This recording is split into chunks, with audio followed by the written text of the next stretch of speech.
Hey guys, it's Crypto Marie. She does it all, a little bit of everything. I'm going to explain to you why a good job report is the worst nightmare for the Federal Reserve. In my opinion, I thought more people working better it would be for the economy. But to level out the recession, to get us out of the recession, they have to level it out. They have to have a 4.4 percent job rate, not 3.5, which is the worst nightmare for the Federal Reserve. So why a good job report is bad news for the Fed? That's the question. On Friday, the Bureau of Labor Statistics reported 263,000 new jobs were added in September. While that growth seems like good news in this economy, it runs directly counter to what the Federal Reserve wants to see. And the even worse news for the Fed was that the unemployment rate fell back to 3.5%. That low unemployment rate has to be driving the Fed nuts. Americans working and spending money is something they don't want to see, as they have forecasted a recession next year and are looking for the unemployment rate to reach 4.4%. This is a dark day for the Federal Reserve and its members as they go to put Americans out of work. Hasn't worked out yet. This is crazy. This is amazing.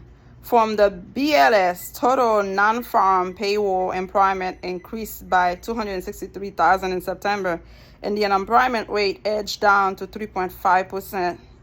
Notable job gains occur in leisure and hospitality and in healthcare. Yeah, I know I have an accent. I speak 3 to 4 languages, so some words could be difficult, but I try my best, okay? Don't come after me for my accent. Yeah, the areas where the report says jobs were created and lost, the government sector has had difficulty hiring people. Some didn't even bother to go back to work for them. Transportation and warehousing jobs fallen isn't a surprise since many companies have hired too many people in that sector. We have to remember this about jobs, that even though we got all the jobs back lost to COVID-19, we are not back to the total levels we should be if COVID-19 never happened. It makes sense.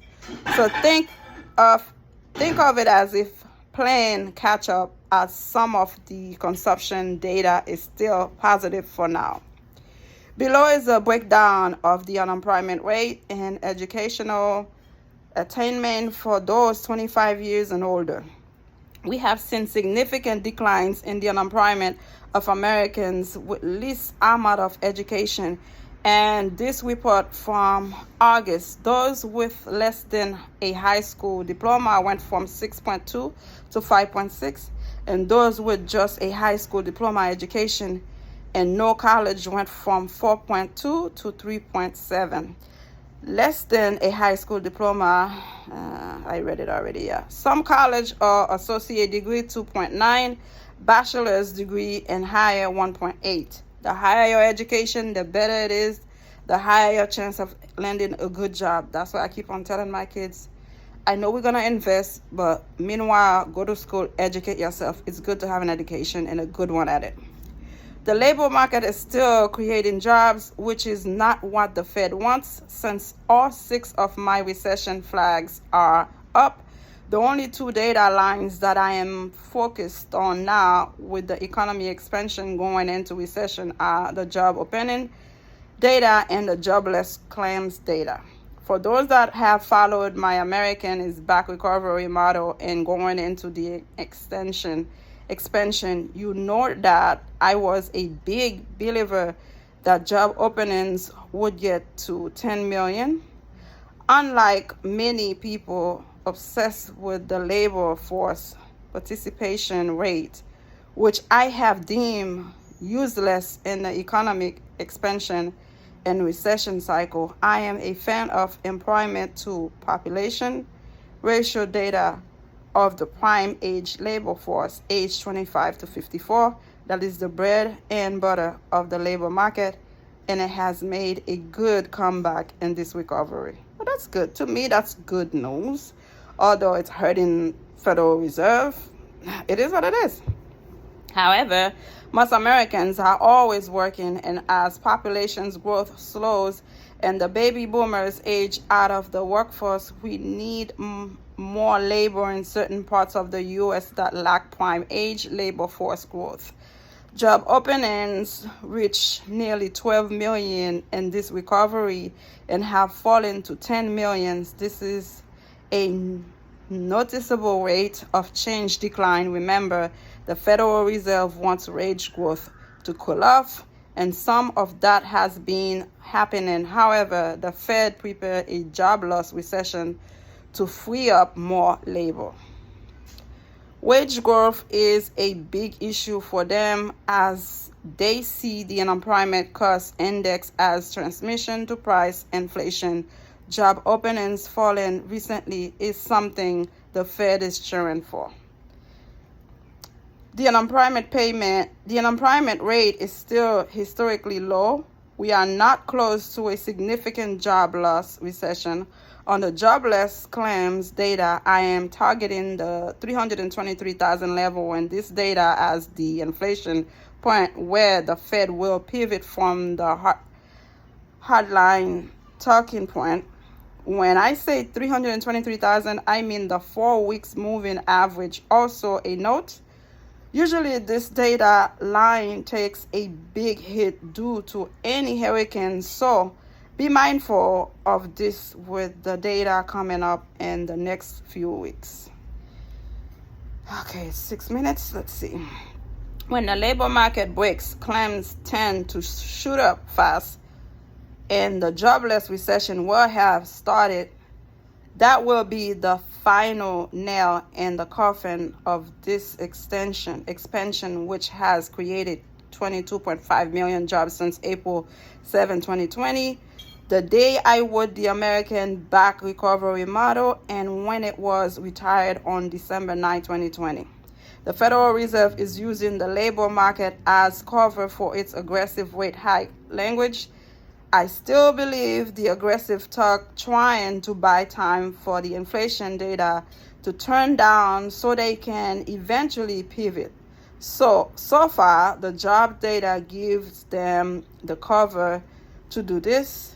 If jobless claim rise above 323,000, I believe the entire discussion of the Federal Reserve and its member will shift dramatically. However, we aren't there yet, so I would take some of the more aggressive stance with a grain of salt for now. The leading economic index is now in full-blown recession mode. On a historical level, I recently presented my 6 recession red flags model to the conference board, and everything looks right to me. At the core of my progressive 6 recession flags model is this: that we maintain recession watch, but we are not in a recession until the labor market turns. Okay, I saw something this morning. I'm going to close it out, but I saw something about Janet Yellen. She said, we are not in a recession if the job market is so low. Janet Yellen said, we are not in a recession if the job market is lower in 50 years. Sorry guys, I'm trying to bring you out the best and the latest.